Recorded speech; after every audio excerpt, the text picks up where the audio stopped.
Hi, I'm Christy Shriver, and we discuss books that have changed the world and have changed us. And I'm Gary Shriver, and we are the How to Love Lit podcast. Every week, we cover a piece of classical literature. We set up the historical, psychological, and literary context, making these challenging works actually fun. The How to Love Lit podcast is available everywhere, and you can also visit us at howtolovelitpodcast.com. You'll love it.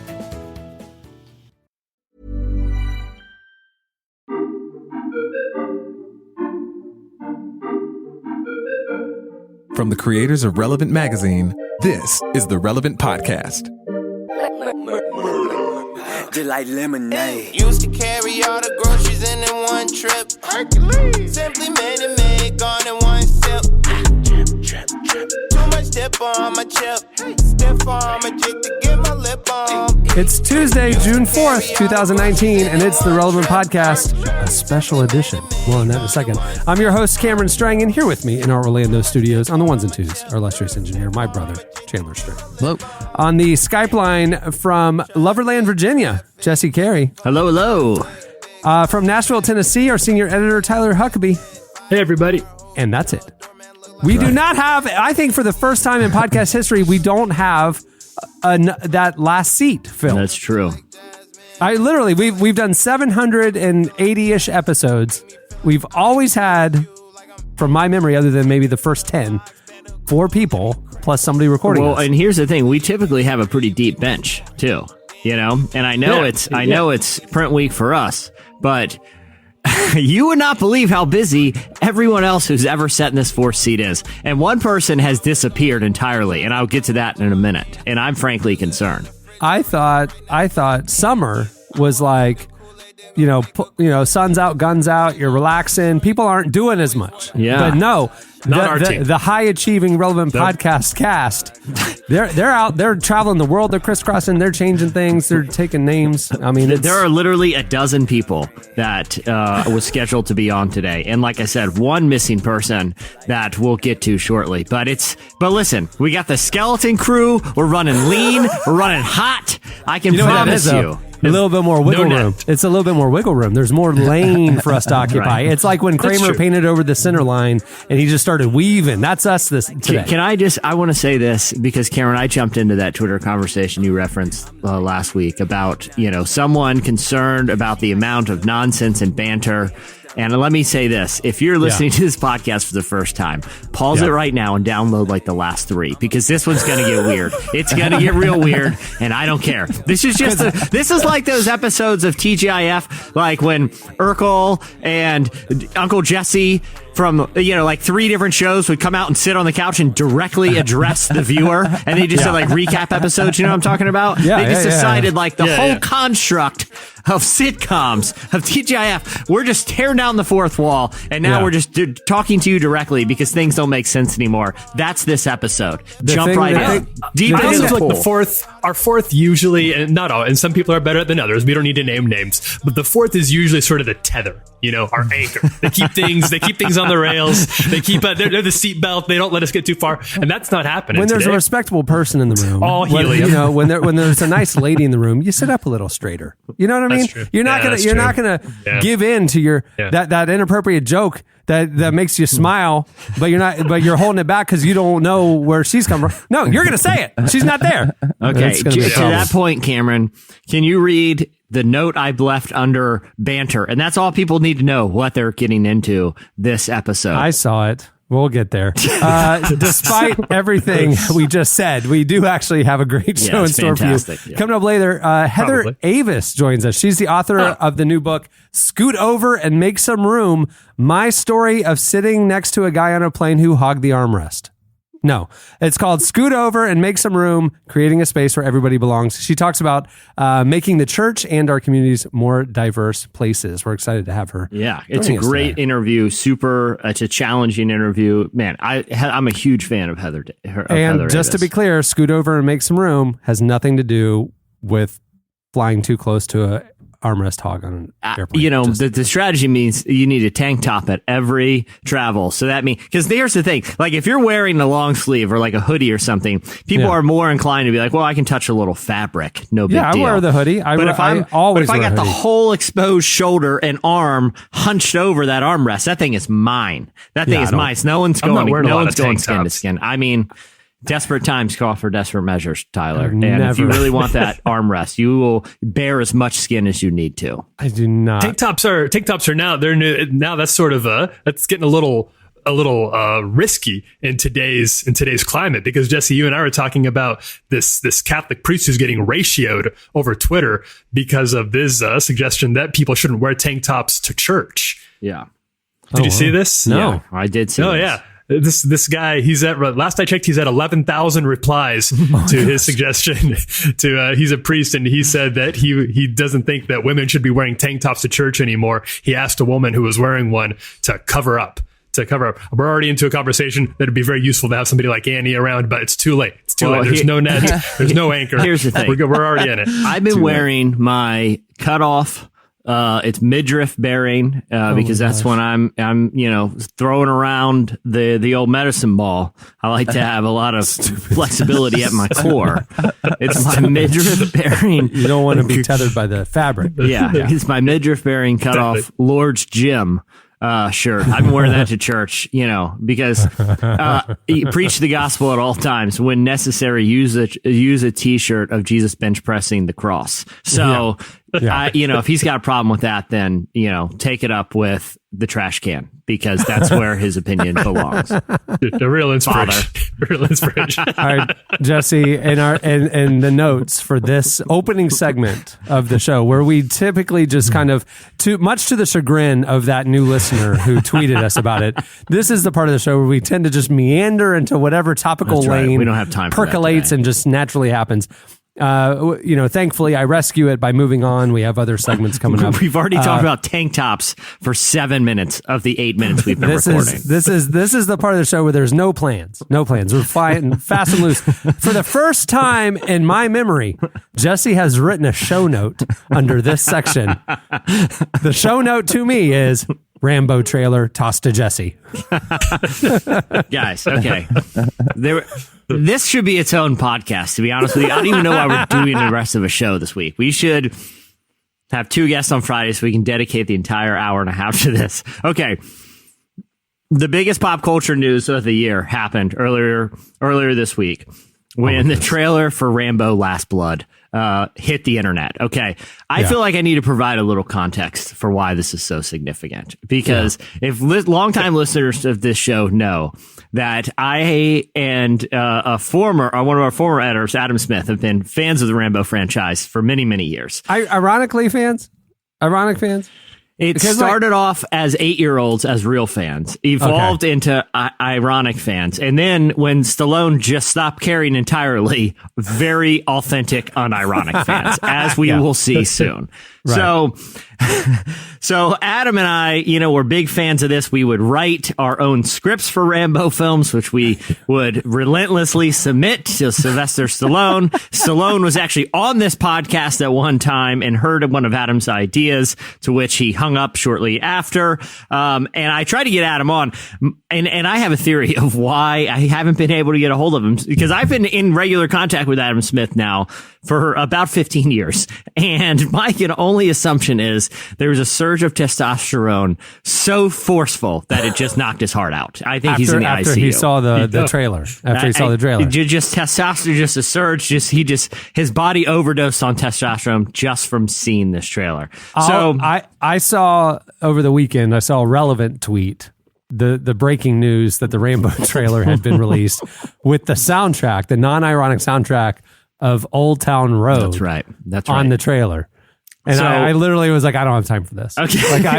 So here's what we need to do. I don't want to belabor this more than it needs to be, but I watched this trailer and then I watched it with my eyes closed several times, because I was like, this may be the first trailer in the history of movies that is even better if you don't see what's happening on screen. The other reason too is because clearly this was hand edited by Stallone himself, and the violence depicted is a hard R in the trailer alone.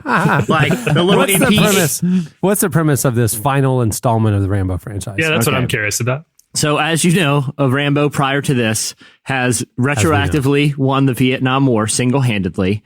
Really? He defended Afghanistan's from the Soviets single-handedly. Last time we found him, he was a professional snake hunter. That was literally his profession. He decided to retire from snake hunting to go single-handedly save a bunch of Christian missionaries from a compound in Burma. Okay, so we find this trailer opens. Close your eye. In a minute, Chandler, we'll start the soundtrack, but I need to set the scene first. Rambo is now in his mid-70s. It opens with him sitting on a rocking chair in a house in the middle of the desert. What proceeds? What you're going to hear? You're going to hear a lot of knives being sharpened. You're going to hear there's some booby traps. There's appears to be a workout montage in an old barn like a Rocky film. Now, in your mind, you're wondering, I wonder what's happening on the screen. It's a montage of Stallone sharpening knives, shooting arrows, and taking down an entire conglomerate of Mexican drug cartels as a man in his 70s with nothing but a bow and arrow and knives. Chandler, a bow and arrow. Wow. Chandler, start playing. I will narrate as needed. Start with 7 seconds in. Here we go. I've lived in a world of death. It sounds like someone impersonating Sylvester Stallone at this point. I've watched people I've loved die. I've watched. Some fast with a bullet. Some not enough left to bury. At this point, Rambo's riding a horse, if you must know. He's quite literally riding to an Old Town Road in the trailer. I'm pretty sure they shot this trailer with the intent of using Old Town Road. But the time has come to face my past. Okay, Rambo is now on the roof of a building fighting an entire Mexican drug cartel with his bare hands. They will welcome death. It should be noted they are all heavily, heavily armed. I want revenge. I'm looking at Tyler on the screen right now. He is growing a beard as we speak. I want them to know that death is coming. Okay. So many things are exploding on camera right now, and they literally don't make sense. It's just random old barns are exploding. Stop it.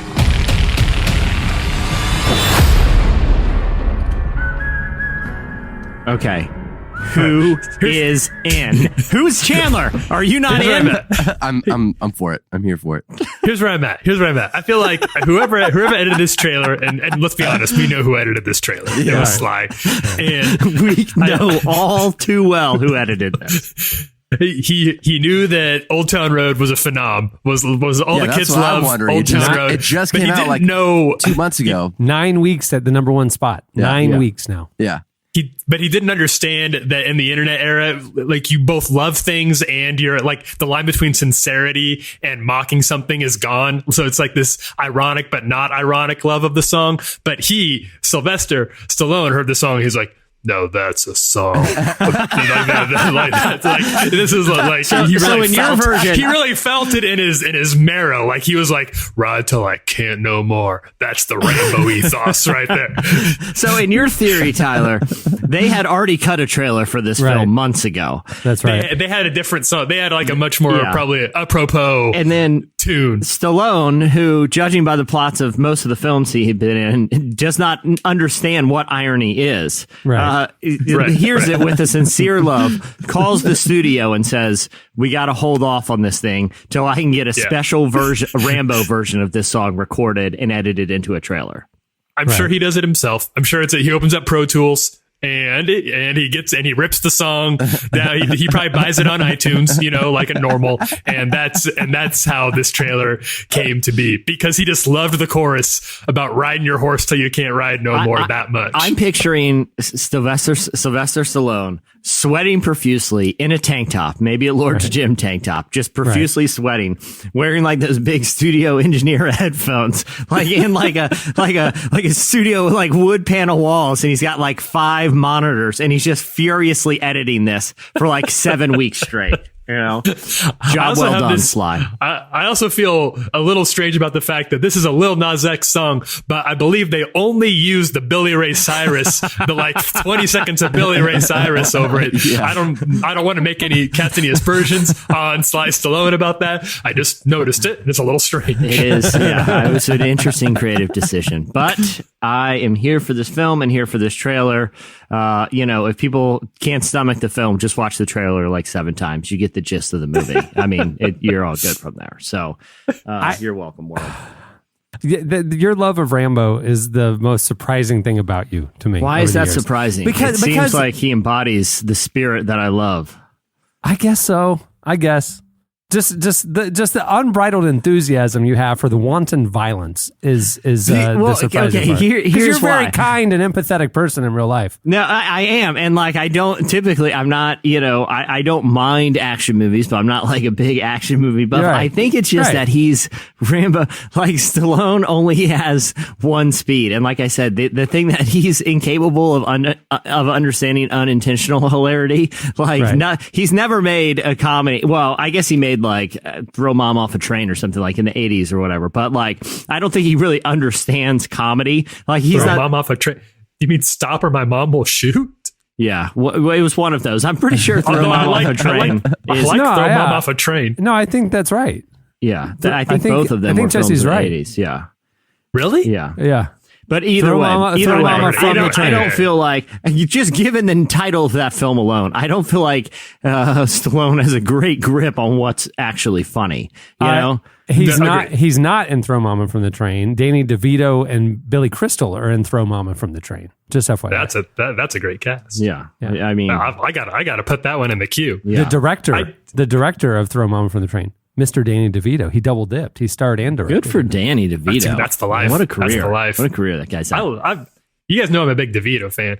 I do think, Jesse, here's where you lose me a little bit, is I'm a big fan. I think we talked about this, because I'm a big fan of First Blood. I like the first Rambo a lot. That's the one I don't like, because it's too serious. That one's like actually has a real, there's like a real message that's real commentary on Vietnam War. And then after that, it's where it loses me, because then it's just Rambo being awesome.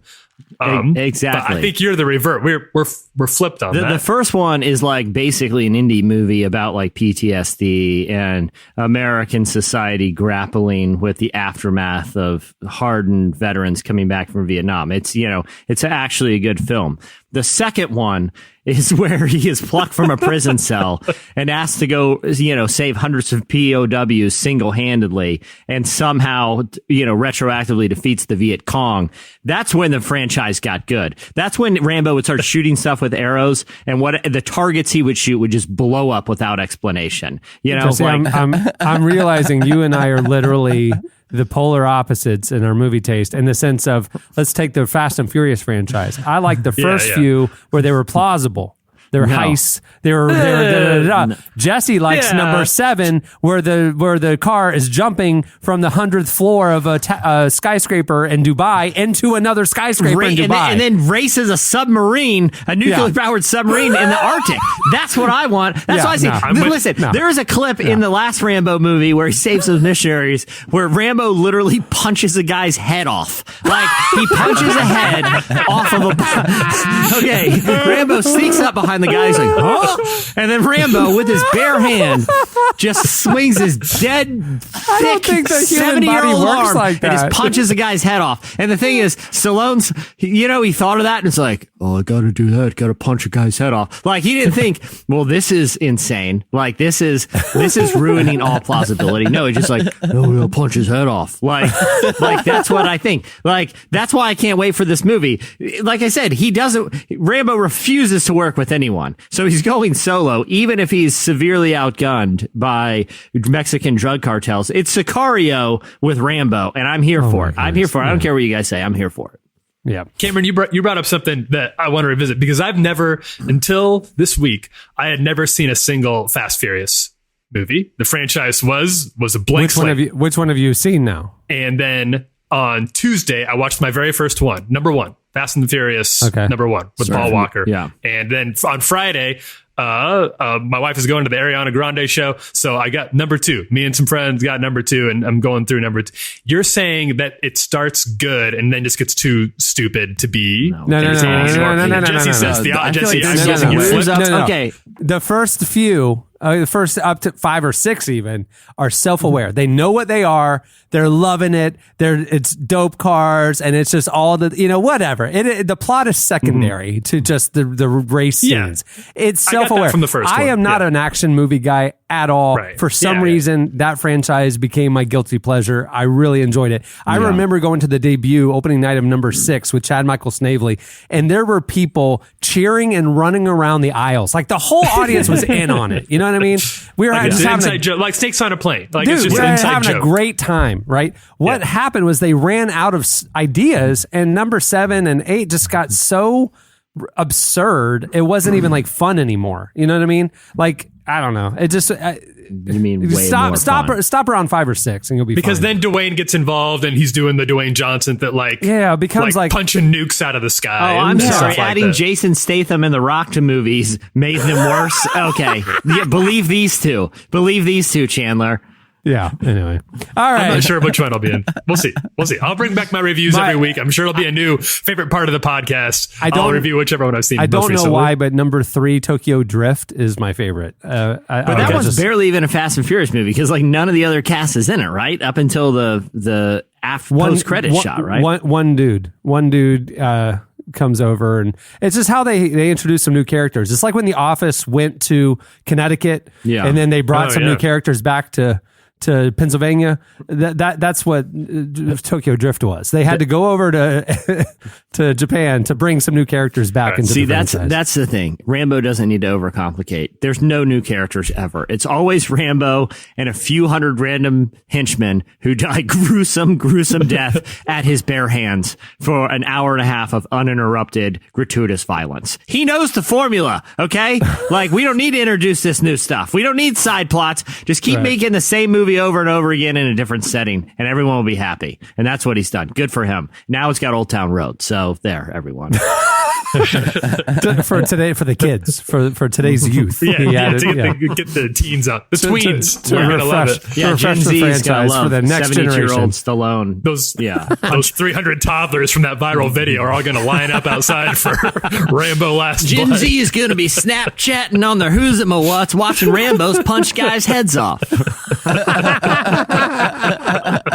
Take a break from hanging out at the mall and watch Rambo rip a man's throat out and then use that as a weapon to kill 5 more people. It's hanging out at the mall. I like how your young kid voice is still referring to kids like they're in 2006. Like it's Heather Avis's agent just emailed me. Can she please not be on this episode of the podcast? All right, you rolled the dice. You rolled the dice, Heather. I don't know what to tell you. All right, stay tuned. Up next, it's Slices.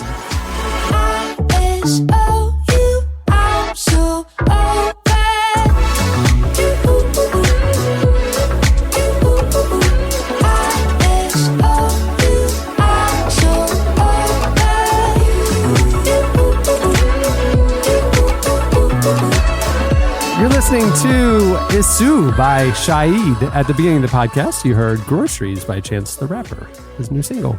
He's about to drop an album, yo. Yeah, can't wait. Have you seen it? Been seeing it on excited. Instagram? He's like, he keeps like saying I participated. drop one of those CD emojis in the comments to get the new album to drop. And I mean, it's like tens and tens of thousands of comments of little like CD emojis. I was one of them. He got me. I was like, yeah, maybe I'll be the one that tips him over the edge. Yeah. You know? So it's like, I'll release it today. And now you're this on guy his seems mailing like he really list. wants it. Somehow you're on his mailing list now. I don't know, I don't know how that works. I am. Hey, today's episode is brought to you by one of my favorite brands, Warby Parker. Warby Parker was founded with a rebellious spirit and a lofty goal to bring boutique quality eyewear at a revolutionary price point. Prescription eyewear shouldn't cost you more than a plane ticket or a new iPhone. By circumventing traditional channels and engaging with customers directly through their website and retail stores, Warby Parker is able to provide high quality, good-looking prescription eyewear at a fraction of the price. Almost 1 billion people worldwide lack access to glasses. This means that 15% of the global population can't effectively learn or work, which is crazy because glasses were invented 700 years ago. Well, Warby Parker partners with nonprofits like Vision Spring to ensure that for every pair of glasses sold, a pair is distributed to someone in need.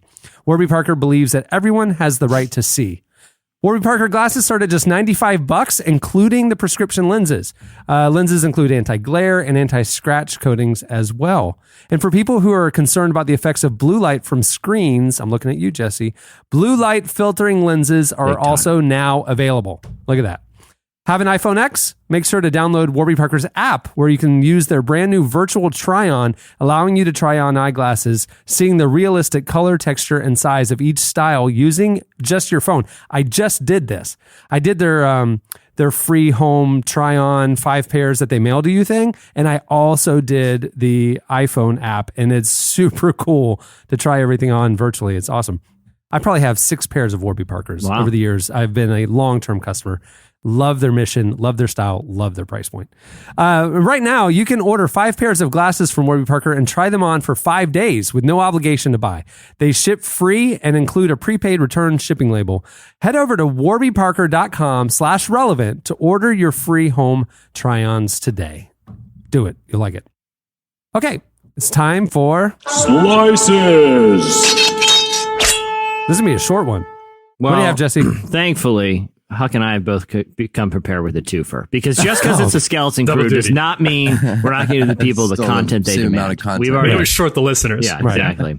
Not your fault that nobody else could show up today, so we're not going to make you pay for it. Yeah, exactly. Just because we're running lean and mean doesn't mean we're going to have any less great content. What I want to do for the allotted time for my first slice is re-listen to the Rambo trailer. Chandler, please cue it. No, it's pretty layered, so listen carefully this time. Okay. I do have 2. One kind of goofy, one we can talk about. But this one, okay, listen, we are in the content business. This is what we do. We understand how to get people, I like to think we understand for the most part of what gets people to read certain things, to take action, to want to engage with content, right? I feel like there's in the era of digital media and the internet, if you use, those skills correctly, you can really turn people on to, new interesting ideas. Where that strategy does not belong is in the hands of scientists who are potentially sitting on one of the most important discoveries of all time, but are just out here teasing us on what might be. This is what has happened with a group of researchers who are studying biodiversity in Loch Ness to see if the Loch Ness monster is real. So for like 2 years, they've been testing biomatter at different depths of Scotland's big, body of water, Loch Ness.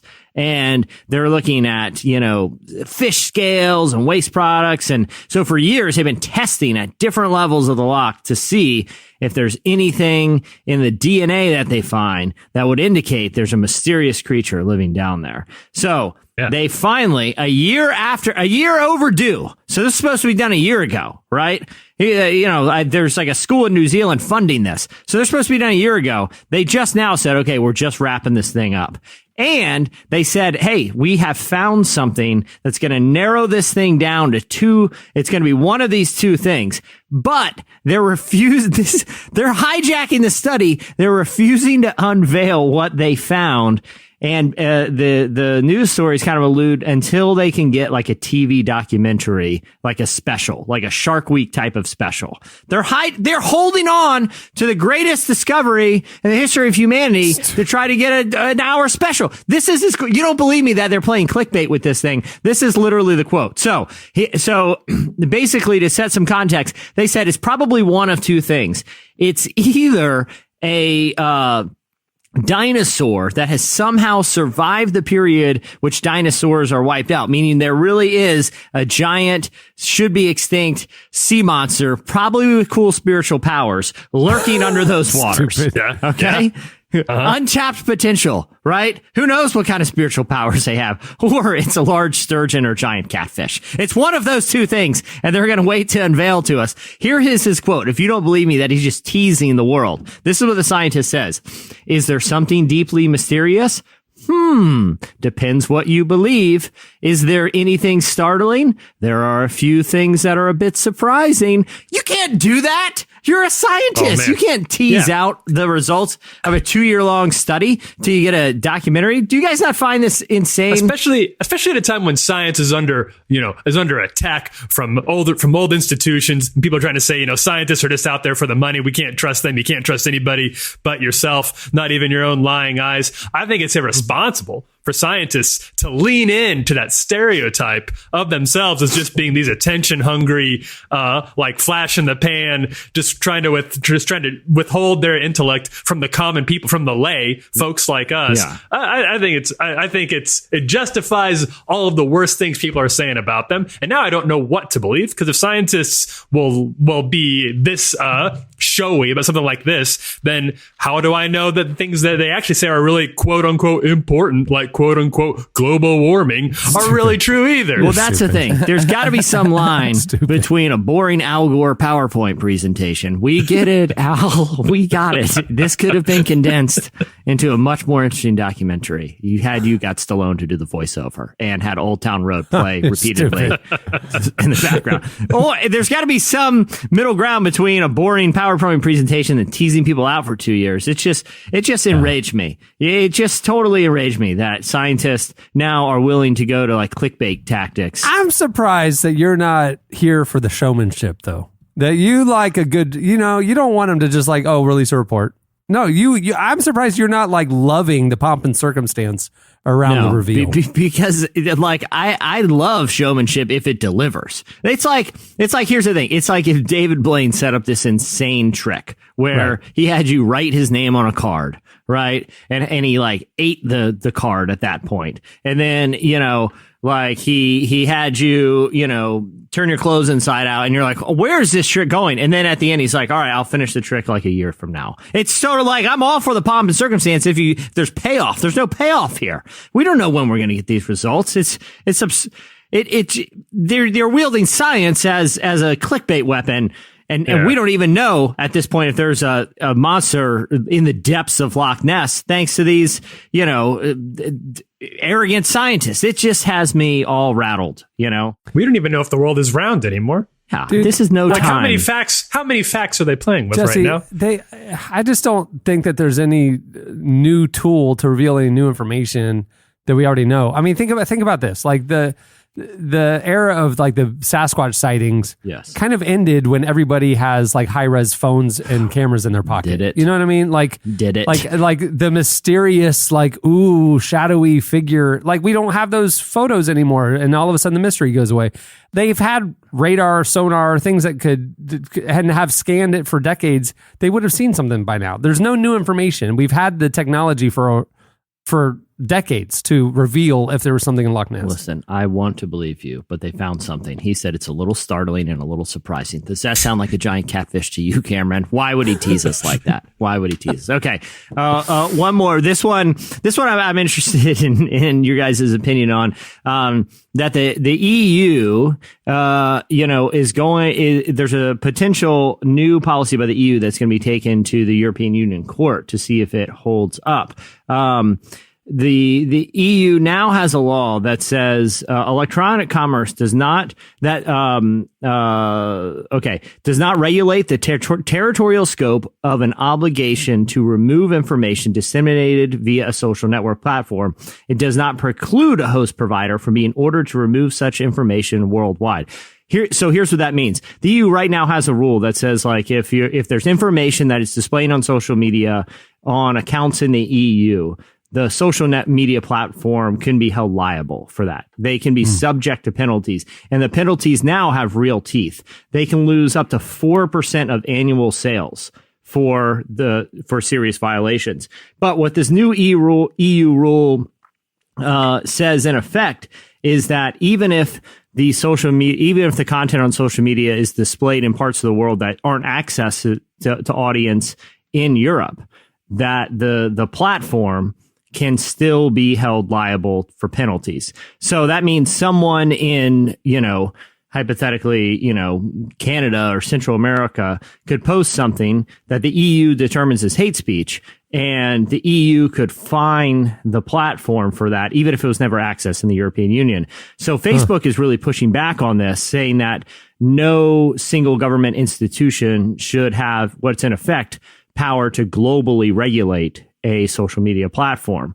But it's bringing up a lot of debates, not just about the power of the EU, but also what social media is, right? So is social media actually just a platform that delivers information, or is it an information service itself? So like the difference would be, if I watch something objectionable on television, the network that broadcasts that would be held liable. But Tyler, if I called you on my phone and said something objectionable, the phone company wouldn't necessarily be held liable for that, because even though they're providing the platform which that content was delivered on, that, they didn't actually, they're not in charge of regulating it. So this decision could determine the distinction between whether social media is a communication platform. Like I said, my internet provider isn't going to be held liable if I email all my friends something that they find offensive, but a radio station or television network would. So basically the outcome of this coming EU decision has major, major implications for how we view social media in the future. It would be the end of social media. I mean, essentially, because a radio station, a media platform that's held accountable for the content it produces, there's checks and balances, and it is a filtered. I mean, there is a producer, there is a ombudsman, there's an editor.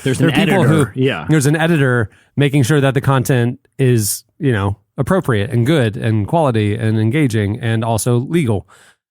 With social media, the whole reason it is used is that there is no. There is no checks and balances. There is no accountability. There is no filter.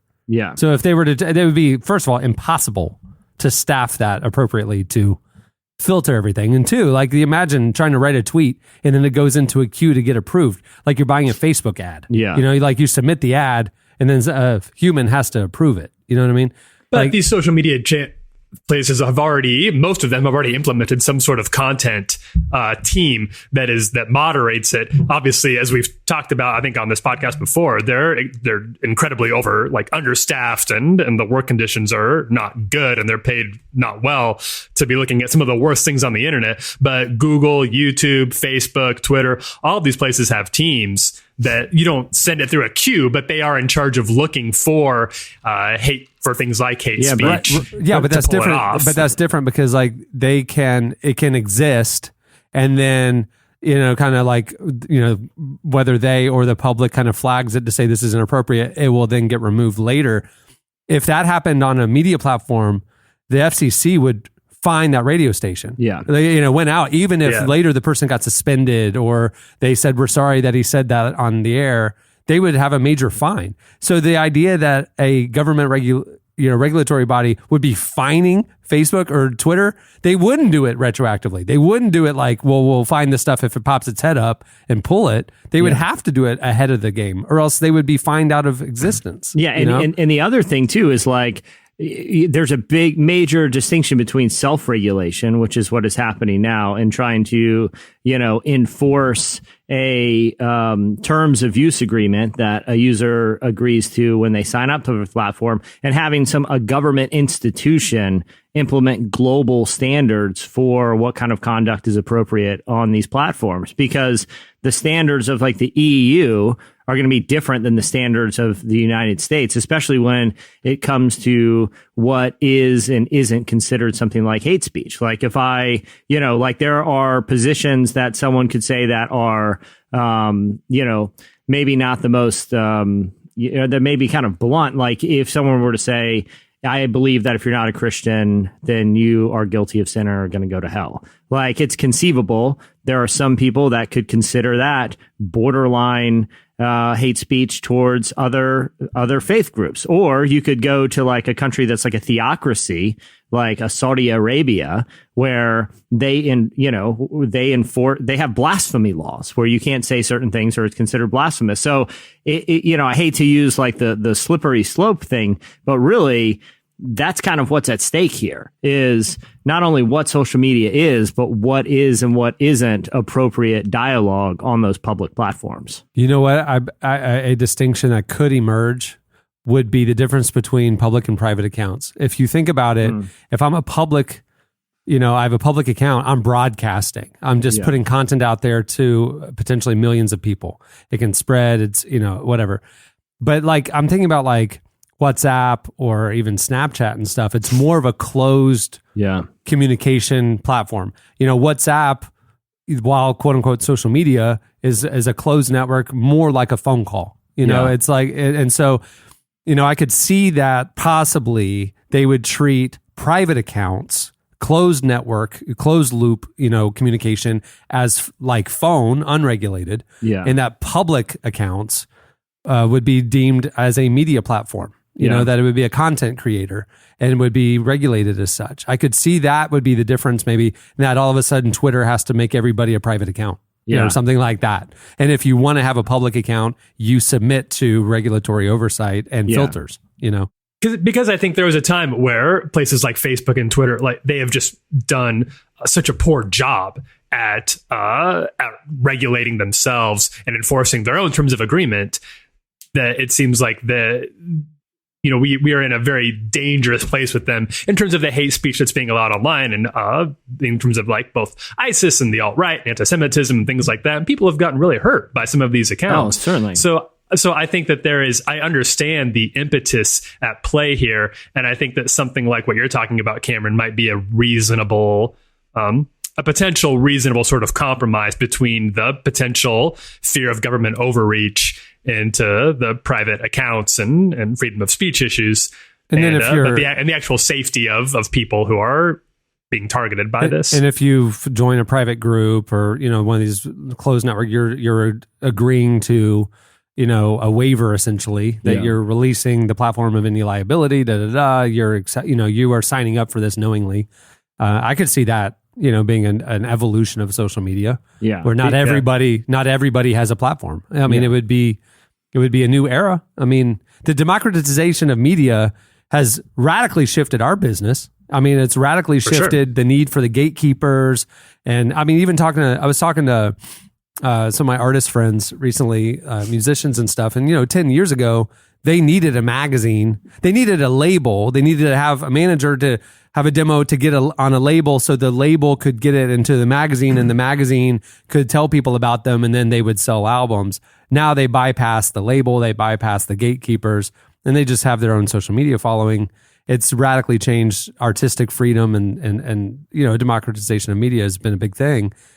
I'm wondering if we're going to see kind of almost a reversion back to a gatekeeper mindset or business model. And it might have to, because like you can see how we've arrived at social media as essentially like an evolution of something as like primitive as like the postal service, where, email was an evolution of physical mail, right? And then but some of the features on social media are basically like enhancements of what you can do on that people were doing on email, sending around, funny things and creating big contact lists that, even the way that, an email thread comes together isn't that dissimilar than like a private social media feed. So it's like determining what the distinction is between, like you were saying, Cameron, like a broadcaster and a private network of people communicating to each other that just happens to be using a platform that is digital versus, like I said, if I send offensive letters to my friends, UPS isn't getting fined here, So I honestly bet we'll see the beginning of the end of the public accounts. I really do. Yeah. No, I'm thinking about it. Like, I mean because anybody could, use it as a pulpit to spew whatever, and then Facebook would be liable. I think they'll just shut that off and make it back to the original intent of Facebook, which was a network of friends, communicate, that kind of thing. And I do think this calls to mind, there was that incident earlier this week, and what you guys probably heard about, the guy who created a deep fake of Nancy Pelosi in which she appeared to be very intoxicated giving a speech. It wasn't a real video, but it was very convincing. And it was shared. It was retweeted by the president of the United States. So it was shared millions and millions of times by people who evidently believed that it was true. And then this guy who created it is just a private citizen who lives in the Bronx. And the Daily Beast found him and put his information out there. So, they doxed him essentially, which created the tension of, well, should this guy's private, is this just free speech? Is he just doing something? Does he deserve to have his information leaked? But he's also created real content that had a real tangible, obvious effect on public opinion of a major figure in politics. And that's a complicated one. And I think those sorts of issues are going to increase as our social media accounts become more and more in line with actual content, instead of just free speech. Yeah.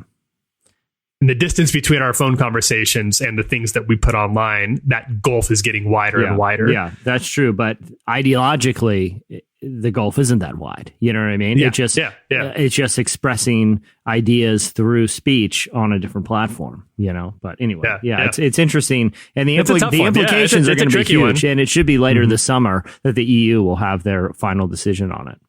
Well, what they do over in the EU is like, kind of like Narnia. Yeah, we'll see what those hippies in the EU do before we start worrying about God's country. All right, what do you have, Tyler? All right, I also don't tread on me, Queen. I'll start with one that's a little more substantive, and then we'll close on a lighter note. So this is an interesting study. Barna just put out a new study that. Anecdotally, I think I found to be kind of true, but I was a little surprised to find that it's as widespread as it is. The headline of the study is that millennial non-Christians are more interested in Christianity than older generations are.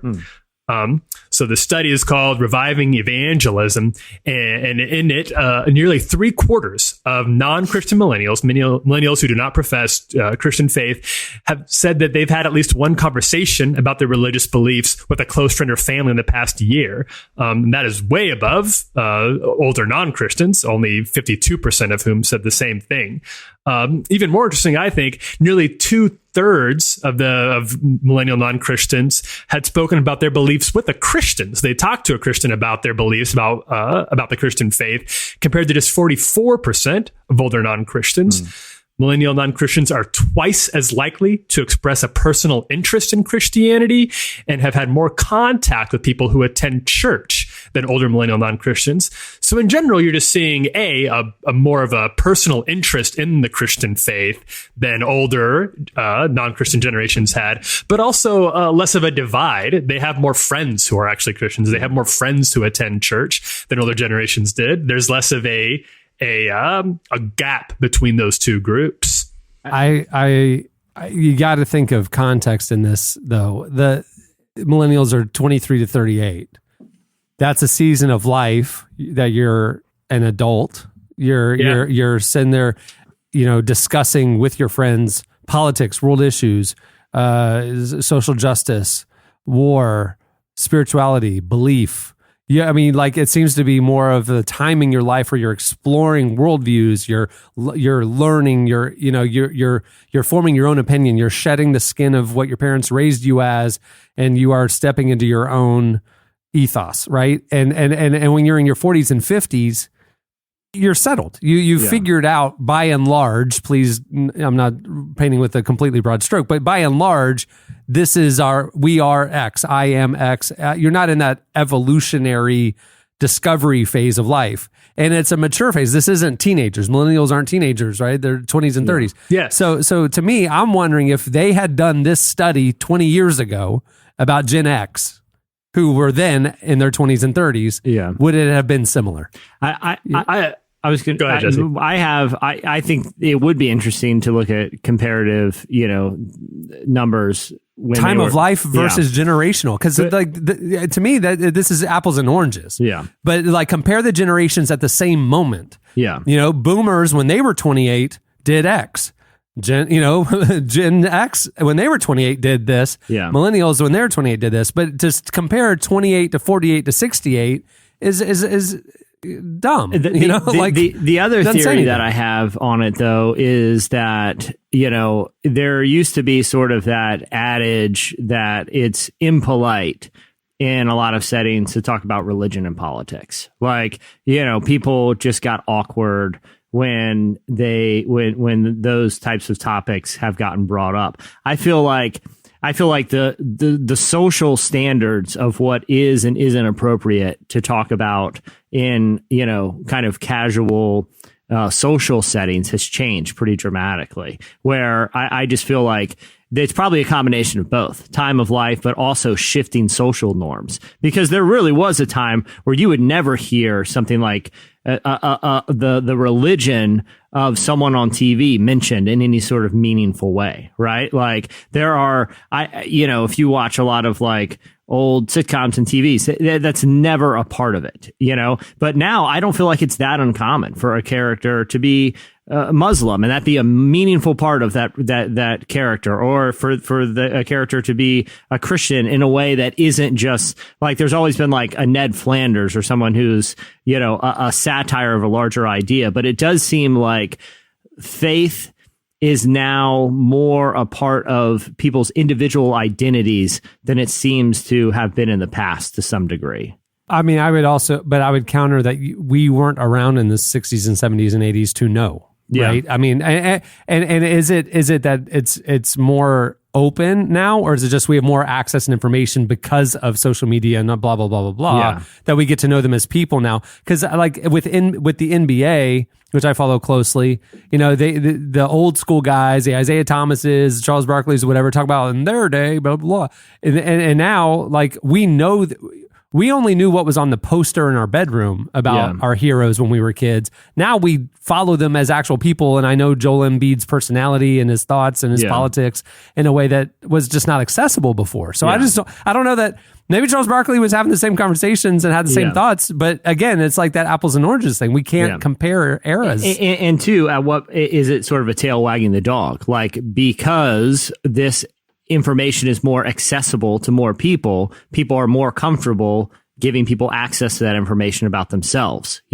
Like how much is technology enabling what may have been a smaller impulse and made it a much larger one, because there's a comfort level that social media has given us to be more authentic, seemingly authentic, at least the perception of you can know more of me, So it could be, like I said, a kind of a tail wag the dog situation. Tyler, what you had some thoughts about what? Well, it's just what you're saying does kind of lend itself to conversations that come from different parts of the study.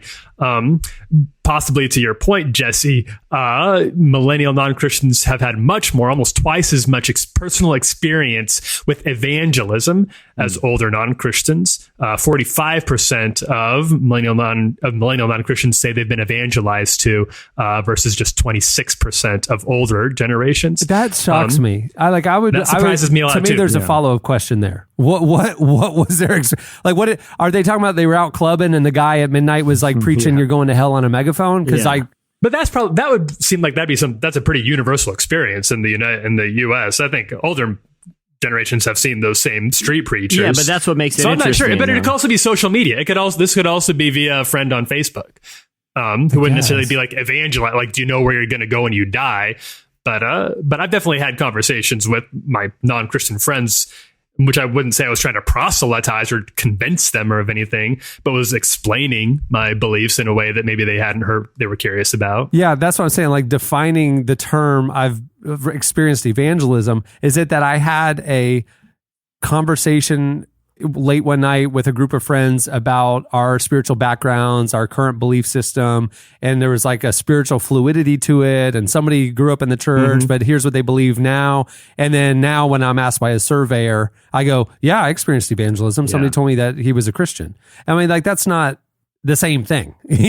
Again, there's so many follow-up questions to this study that I have, but yeah. whatever. Well, but honestly, that's a part of a lot of studies that have to do with religion and faith is like just the simple defining of terms. Like, how do you even define the term evangelism so that everyone's going to apply it the same way? Because like you said, Cameron, someone's conversation with their buddy in the dorm one night, they might say, well, that was evangelistic, where someone else would only, quantify it as a conversation or some sort of interaction that was directly like proselytizing, Right.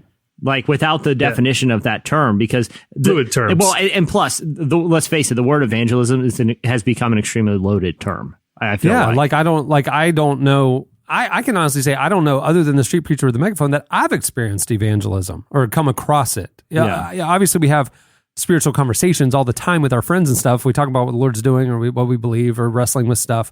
But like somebody sitting there like, I'm going to go meet with my friend who's not a believer and tell him about Jesus. It just doesn't seem to be as prominent as it was in old past eras. Yeah. You know what I mean? Yeah. So again, what are the people who are responding to this survey meaning when they are answering affirmatively to being asked about that term? Yeah. Did somebody... Maybe we should get Kinnaman on the horn. Yeah, maybe. That's what it's I'd be down to. Get him on the blower and see if we can track down Adam Smith. All Dave Kinnaman and I ever have, discussed in the last 3 years is Orlando Magic, Phoenix Suns basketball. That's all we talk about.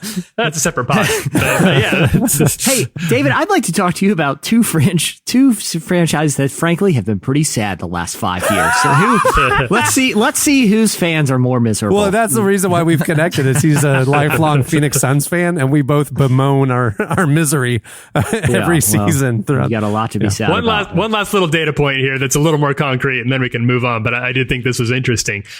According to the study, just under 2/3 of non-Christian and lapsed Christians, this is 62%, said they wanted to talk with a practicing Christian who, quote, listens without judgment, but only 1/3 said they had actually experienced this. So most people are interested in actually like being listened to by a Christian, but they don't feel like, or at least being listened to without judgment, but they also don't feel like that has actually happened for reasons that are kind of hard to determine. Well, I'll say this. If I'm talking to someone, the first thing I do if they're wearing a tank top is tell them, you're on the fast train straight to the hottest part of hell for that tank top. You can change but they've got the attire for it. They'll be nice and cool. Yeah, exactly. Thankfully, your arms are going to be very breathy down there. You're in it's a good news, bad news situation. Hell's very humid. You're going to want to wear a tank top. You're well dressed. The good news is your arms will be slightly more comfortable than the rest of your body. The bad news is it's literally the pit of hell. And I don't know what the dress code is, but yeah, I know. Forever. I forgot to mention it is forever. So make sure that the color scheme on the tank stays in the style. Can I say that there's an easy solution here for this priest? Literally, the easiest solution. He doesn't have to offend anybody. He didn't have to go on Twitter. Just when it comes to Sunday services, crank the AC. Yeah. Exactly. Literally make it 60 degrees in the church and nobody's wearing a tank top. Or I got a better one. How about you just lighten up a little? That seems like you could do it too.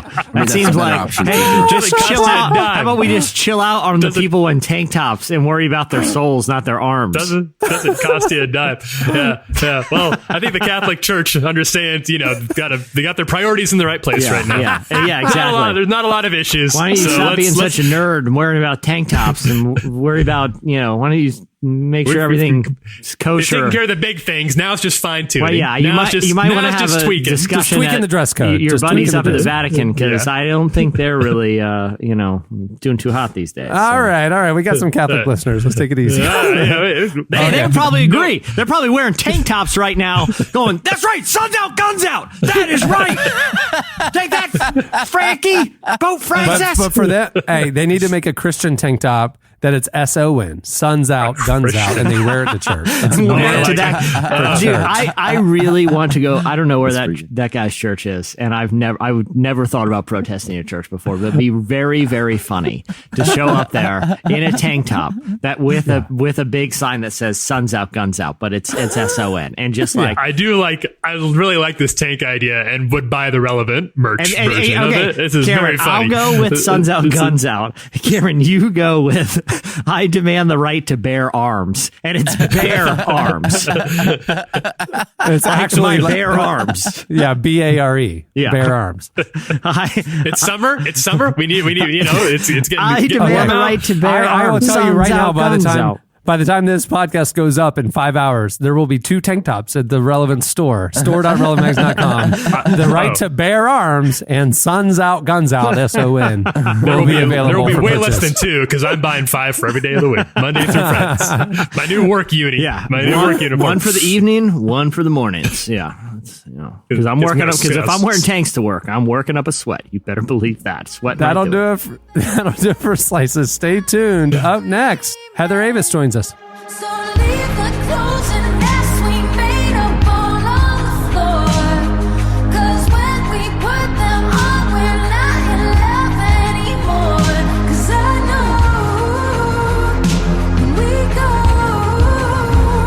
we'll really go. You're listening to Verite. The song is Gone.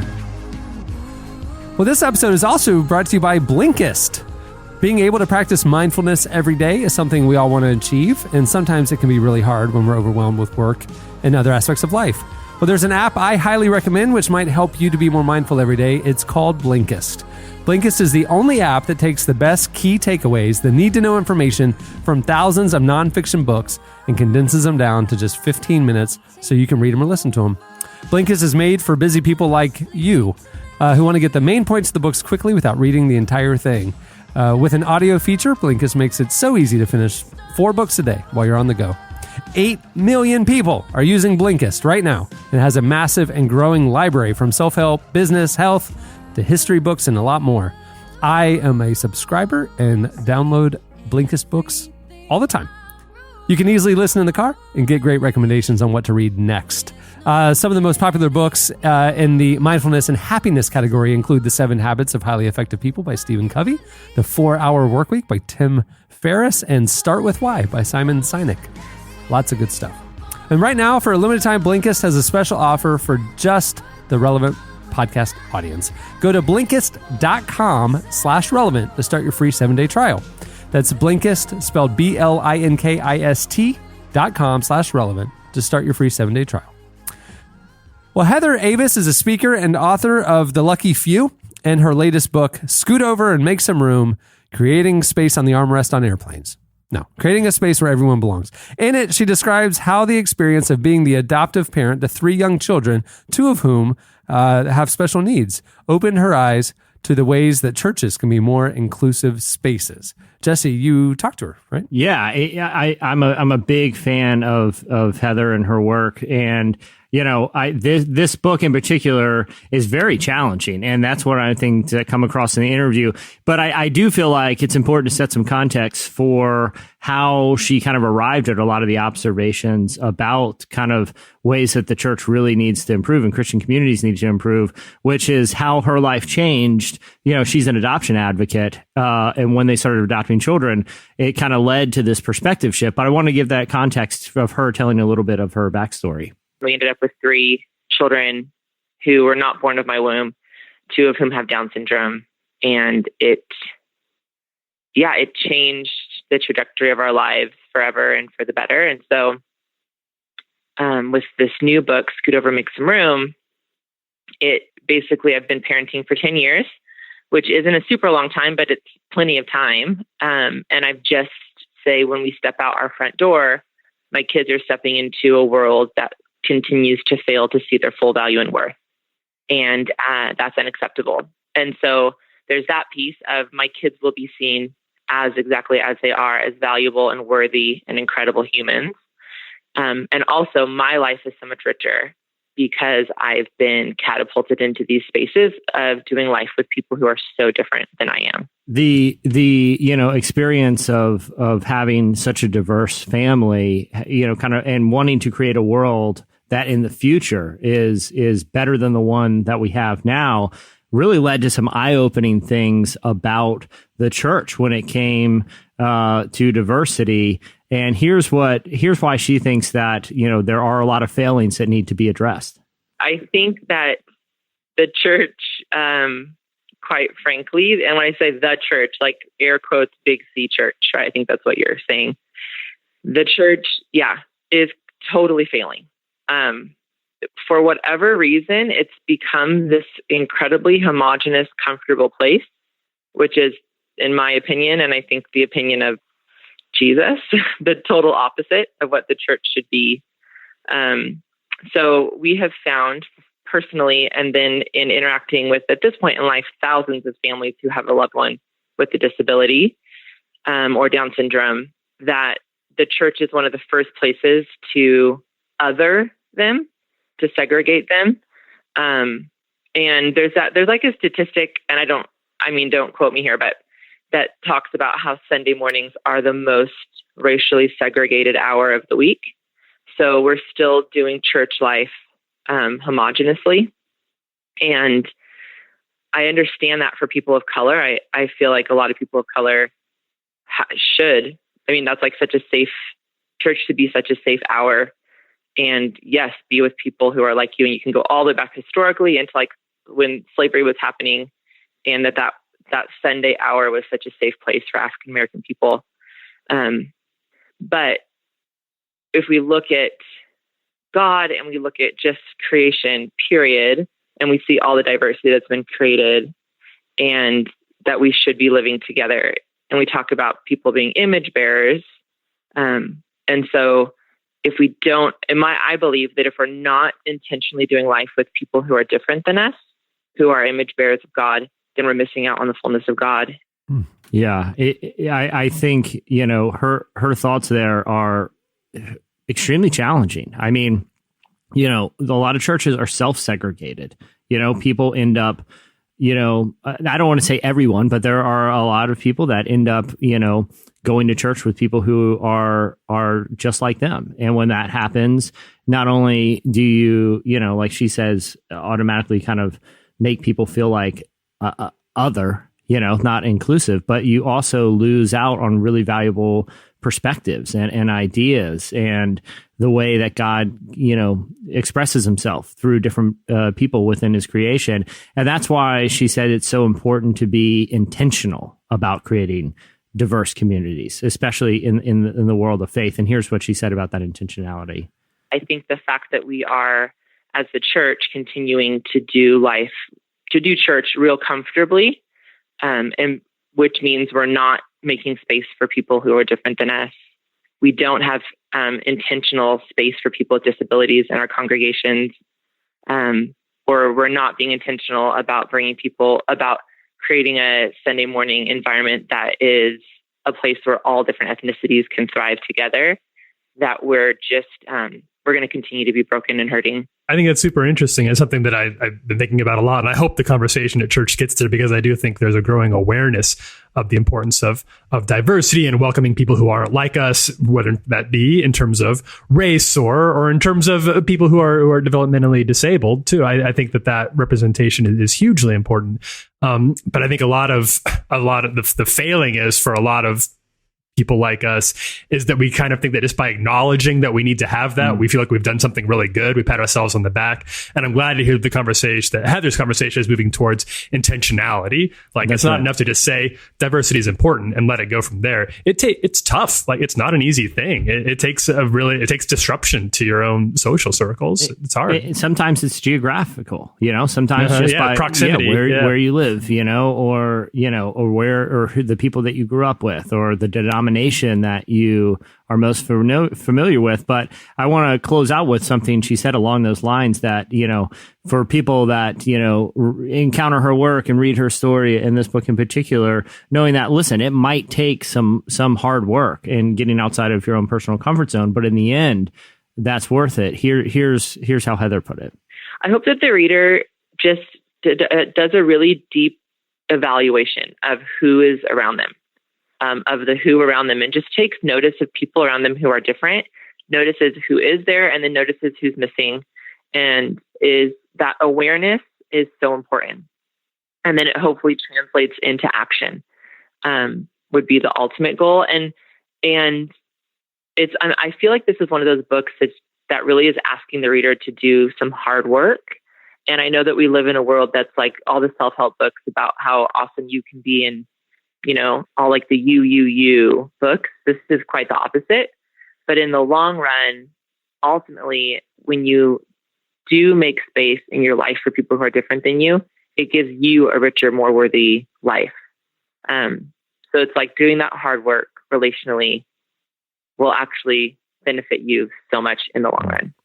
Yeah, such a great message. And I love like that cultural counter narrative where it's not all about, you and fulfilling your desires and no, it's like, no, do some hard work, get out of your comfort zone and really, understand how full your life can be when you experience other people and other perspectives. And so anyway, the book is Scoot Over, Make Some Room, and big fan of Heather Avis, and not only what she's doing professionally, but in her personal life too. Just such an awesome, inspiring person to talk to. There you go. Well, that was Heather Avis. Stay tuned. Up next, it's your feedback. Stay with me among the strangers.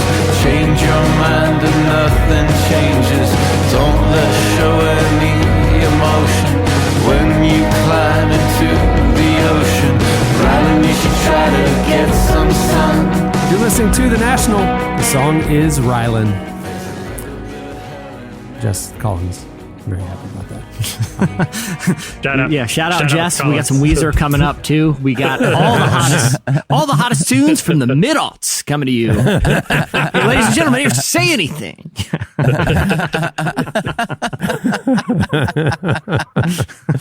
All right, it's time for your feedback. Last week we brought you the hard-hitting news of the softest rock supergroup possible.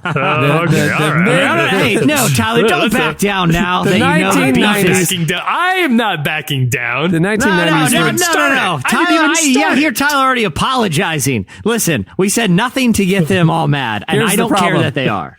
It's because Tyler lives, and he anchors our Nashville bureau. There, he's the sole occupant of the relevant Nashville bureau. The entirety. He's got to go to the coffee shops where these guys hang out, and so us mentioning. Got my poster plastered all over town now. Us mentioning hold my frappuccino, Rick. This guy said I rock softly. Yeah. We mentioned last week the news that there's a 1990s CCM supergroup being formed with members of some of the bands that you grew up listening to. Dan Hustine from Jars of Clay, Kevin Max from DC Talk, and others. And it just got us thinking of what other CCM supergroups need to be formed. So that was the question of the week. You guys hit us up on Twitter at Relevant Podcast. You also posted on the podcast episode page at relevantmagazine.com. There's a lot of suggestions. Good stuff. Okay. Good stuff and here are a few of our favorites. All right, before we jump into the suggestions, you may also remember, Cameron, that we suggested there's a scale of rocking softly, right? That's right. So on a scale of 1 to 10, 1 being the softest. As the deer. And 10 being To Hell with the Devil. To Hell with the Devil by Stryper. We wanted to know not only your CCM supergroup, but where on the spectrum, numerically, would they fall on the soft rock spectrum? That's right. Thank you. Well, Matt went ahead and fleshed out the whole spectrum 1 to 10. If you guys would like to hear it, and he did a great job. I feel like he nailed it. This is on the money. And if some of these have your Spotify pulled up, fans, if you want to hear the spectrum for yourself. But number 1 is As the Deer. I think we're all familiar with that gentle hymn. Number 2 is not a hymn, but okay. Well, it's a hymn. I mean, it's not like it's not in the It wasn't book. written like 800 years ago. I think it's from the Psalms. I think it's directly from the Psalms. No, it is. It is a psalm, but it is not a hymn from the hymn book.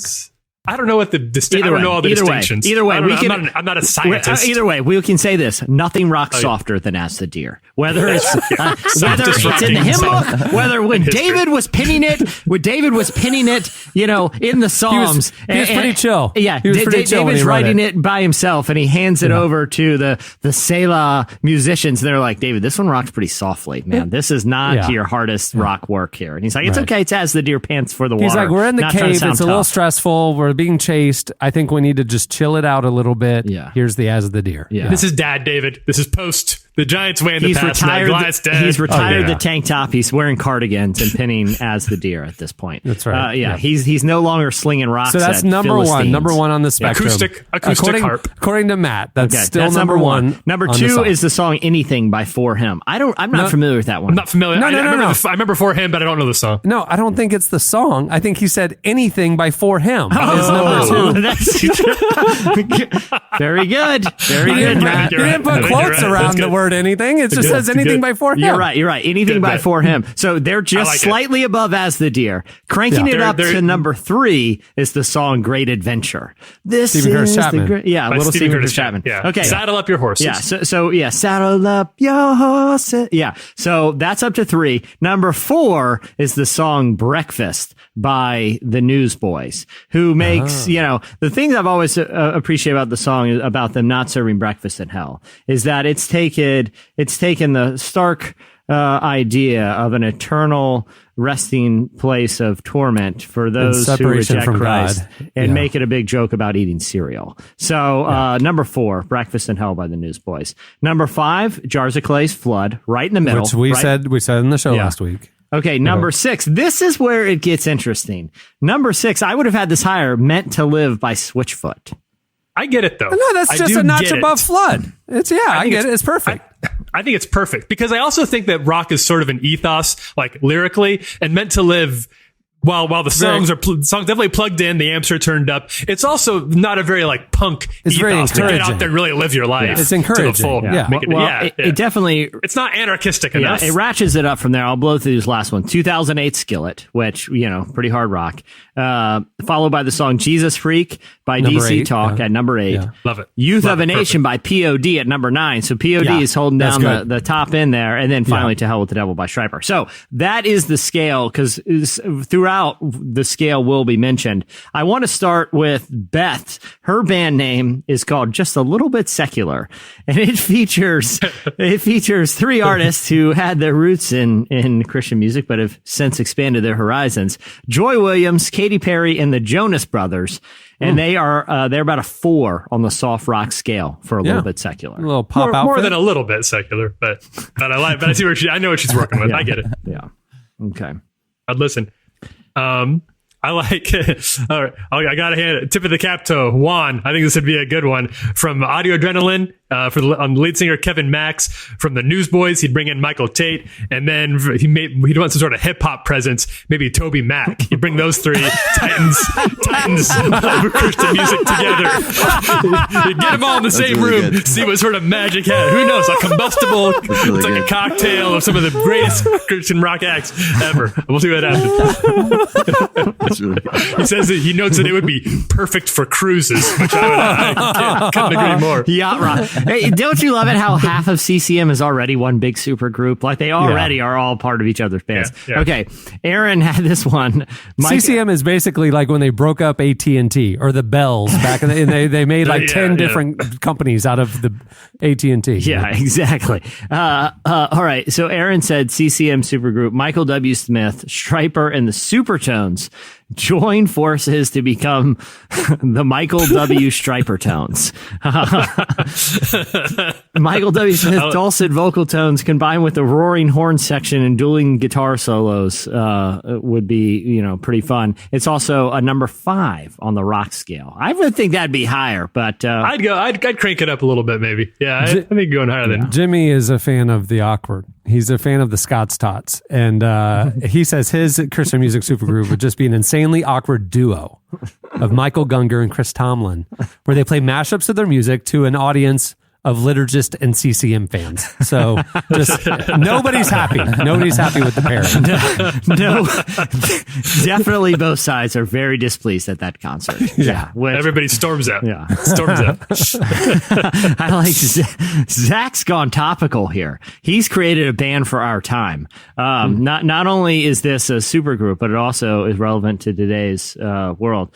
How about a DC Talk Newsboys crossover band where they just sing super hard rock covers of CNN news headlines called, wait for it, DC News Talk Boys. The DC News Talk Boys. That sounds like a YouTube channel, like one of those conservative YouTubers. Well, that's the thing. They're making songs. They're making songs out of news coming from Washington. That's why they're the DC News Talk Boys. Yeah. Of course, they would be an 8 out of 10 on the scale. So pretty hard. And he also pointed out that cruise would be very polarizing. It would be very... That'd be more uncomfortable than a liturgist Chris Tomlin concert, I believe. There's a lot more where that came from. Go check them out on the podcast episode page at relevantmagazine.com. Okay, it's time for this week's editorial question of the week. Hey. Okay, well, earlier in the show, we got talking about the hard-hitting, the big issues. We talked about the big issues facing the church today. We talked about, segregated congregations. We talked about the need for diversity. We talked about just a lot of the things that the big C church needs to grapple with. But most importantly, tank tops. Got us thinking about times maybe we were in youth group or times we were in church and we got called out by the pastor or pulled aside after youth service. Hey, don't do that again. Don't wear that shirt. That kind of thing. Yeah. You know what I mean? Yeah. Like we all got our hands slapped for getting out of line. We want to know your stories of times you got reprimanded for something at church, like the person who wore the tank top and the priest said, please don't wear tank tops anymore. We want to know stories of your time getting your hand slapped at church growing up, or even as an adult. Maybe. Yeah, maybe you brought a shofar and the worship leader didn't enjoy that. Yeah. You know what I mean? And after service. Yeah, maybe you didn't know that this church isn't appropriate to do mid-worship victory laps around, but you took off running full sprint and got stopped. I don't know. We want to hear your story. But maybe you haven't done it. Maybe you saw somebody do something that got corrected after service or during service. Tell us those stories. I will say this. I've had numerous occasions where I've grown up. I got a lot of these. Okay. I want to know if you've ever experienced this because you grew up in more, I guess the only word I can think is more like charismatic-y type of evangelical churches, where there are times in the services where people are asked if they have a word for the congregation. I know that's controversial in some denominations, but in a lot of evangelical churches, not that uncommon. The assistant pastor, and I know this because I know some of these assistant pastors, are taught to never let the mic leave their hand. So the person comes down from the crowd, they said, I have a word for the congregation. Well, it's not even, not only the word, a lot of churches will do like testimony, come and give your testimony. Well, same thing. Pastor will not let go of the mic. I have seen basically like covert wrestling matches at the front of the church because the person thinks, okay, I'm grabbing the mic and it's my time now. I'm going to do my thing here. And, the assistant pastor has that kung fu grip because they're instructed never, because if they're holding the mic, they can pull it away when things start getting weird, which if you've been to enough of those services, it will get weird. So I've witnessed that many times. And the thing is both of them are pulling on the microphone, but they're both playing it super cool as if they're not yanking on the microphone. You see it trembling. You see it shaking in their hands. They're both pulling. One time the congregant was wearing an inappropriate tank top and veins were just bursting out of their arms. That's how you could tell. It was quite the scene. And then Sylvester Stallone left and punched somebody's head off. Tyler, what have you seen? I've seen it. The first thing that came to mind, and like I said, there have been a few of these moments, but what I saw was maybe somebody who didn't have a lot of familiarity with dating when he was a child finally worked up the courage to hold his new girlfriend's hand during church. And then that somebody, the youth pastor, may have looked towards this hypothetical person and just said, watch it, buddy, as he walked by, shaming him into not holding hands again, probably until the day I walked down the aisle, or whoever this is walked down the aisle for his own wedding. Or whoever it is. Oh my gosh. Watch it, buddy, from a holding of Watch hands. it, buddy, for a hand-holding situation. Wow. Yeah. Pretty Yeah, that's. Wow. We don't need to. We don't have Buddy. time. We don't have time to unpack all of the lingering trauma that's left in me. But That's good. That's good. All right, hit us up with your stories on Twitter at Relevant Podcast, or you can post your longer ones on the podcast episode page at relevantmagazine.com. Well, many thanks to Blinkist for making the show possible. Remember, you can go to Blinkist.com/relevant to start your free 7-day trial. It's a great app. You'll like it a lot. Also, thanks to Warby Parker. Remember, you can order 5 pairs of glasses and try them on for 5 days with no obligation to buy. Everything ships free and includes a prepaid return shipping label. Head over to warbyparker.com/relevant to order your free home try-ons today. Also, thanks to Heather Avis for joining us. Her new book, Scoot Over and Make Some Room, is available for pre-order right now. Definitely want to check it out. Well, on that note, we will wrap things up. I'm Cameron Strang. I'm Chandler Strang. I'm Jesse Carey. I'm Tyler Huckabee. We will see you on Friday. Have a good week, everyone. Nacho chips. She like the club, but she don't dance though. I text a kitty and she takes me back hello. I'm like simple lemonade. I'ma play my cards right. I ain't talking space. They should be afraid. Thank you for listening to the Relevant Podcast. If you like what you heard, be sure to leave us a review on iTunes. Check out other shows from the Relevant Podcast Network in the podcast section at relevantmagazine.com.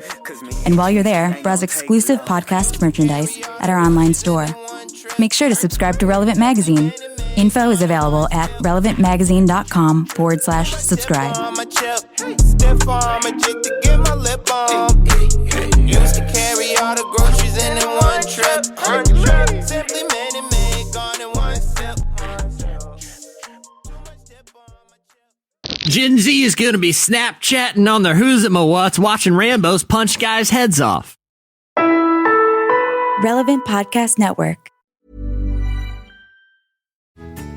Hi, I'm Christy Shriver, and we discuss books that have changed the world and have changed us. And I'm Gary Shriver, and we are the How to Love Lit podcast. Every week, we cover a piece of classical literature. We set up the historical, psychological, and literary context, making these challenging works actually fun. The How to Love Lit podcast is available everywhere, and you can also visit us at howtolovelitpodcast.com. You'll love it.